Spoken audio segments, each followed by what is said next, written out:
మీలో చాలామందికి కూడా ఒక డౌట్ ఉంటుంది కదా.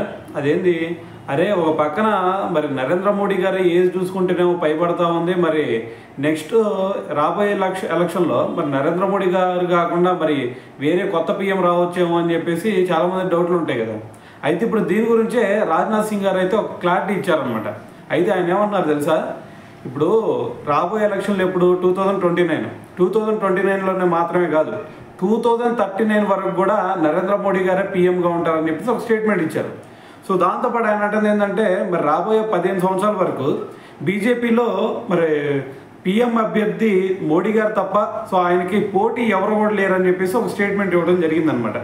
అయితే మరి ఆయన ఎందుకు అంటున్నారంటే, ఇప్పుడు ప్రస్తుతం నరేంద్ర మోడీ గారి ఏజ్ మాత్రమే పైబడింది, కానీ మరి అతనిలో యాక్టివ్నెస్ చూసినా సరే, లేదు అంటే ఆయన ఫిట్నెస్ లెవెల్స్ చూసినా, ఏవి చూసినా సరే ఆయనలో ఇంకా 10 to 15 ఇయర్స్ పిఎంగా చేసే ఎబిలిటీ అయితే ఆయనలో క్లియర్గా కనిపిస్తూ ఉంది. సో దాంతోపాటు ఆయన రాజ్నాథ్ సింగ్ గారు అంటుంది ఏంటంటే, ఇప్పుడు ఒక్కసారి మరి పిఎంగా నరేంద్ర మోడీ గారు వ్యవహరిస్తున్న తీరు చూడండి.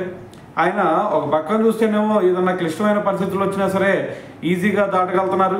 దాని తర్వాత ఏదైనా సంక్షోభమైన పరిస్థితులు ఎదురైనా సరే వాటిని కూడా సమర్థవంతంగా ఎదుర్కోగలుగుతున్నారు. సో మరి దాంతోపాటు మరి ప్రజలందరితో కూడా మరి ఐక్యమైపోయి వాళ్ళందరూ కూడా ముందుకు నడిపిస్తూ ఉన్నారు. సో మరి ఇది కేవలం నరేంద్ర మోడీ గారికి మాత్రమే సాధ్యం అవుతూ ఉంది ఈ విధంగా.